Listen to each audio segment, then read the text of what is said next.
যাচ্ছি ওনাকে নিয়ে। বাবা কি হাবভাব,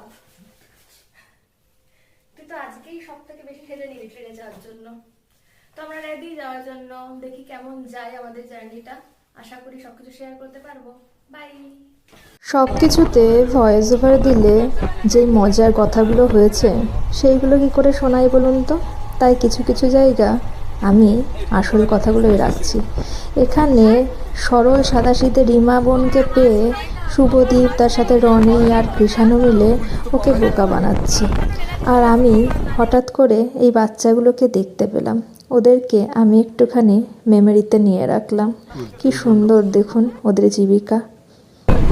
পাহাড়ের নামটা বল। সব গরুরা খেতে আসে যদি আবার জিজ্ঞেস করা হয় বলবো কি পাহাড় তো হ্যাঁ কত বড় বড় পাহাড় দেখাই যাচ্ছে না তো। এর উপরে এর ওপাশে Kanchenjunga.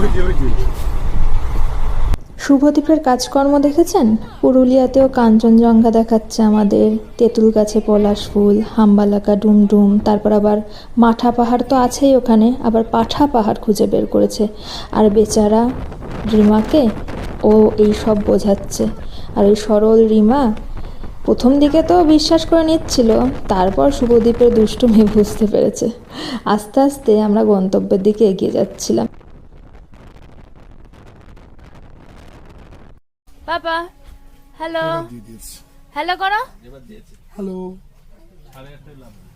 Good morning good morning. Shubhra অন্য কম্পার্টমেন্টে ছিল, তাই ট্রেন একটু থামলে শুভদীপ ছোটটাকে নিয়ে এসেছিল। আর একটা স্টেশনে না অনেকক্ষণ ট্রেন দাঁড়িয়েছিল। আমার অজানা এরকম জায়গায় নেমে যেতে বা হেঁটে যেতে খুব ভালো লাগে। ঠিক জ্যাবুই মেটে হারিয়ে গিয়েছিল যখন করিনা কাপুর, যে রাস্তা দিয়ে হাঁটছিল, আমার তো ওই রামগড়েও যাওয়ার খুব ইচ্ছা।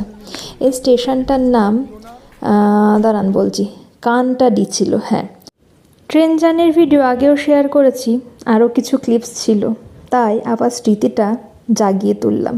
আপনাদের কেমন লাগলো জানাবেন, আর যেমন পাশে থাকেন থাকবেন কিন্তু। ধন্যবাদ।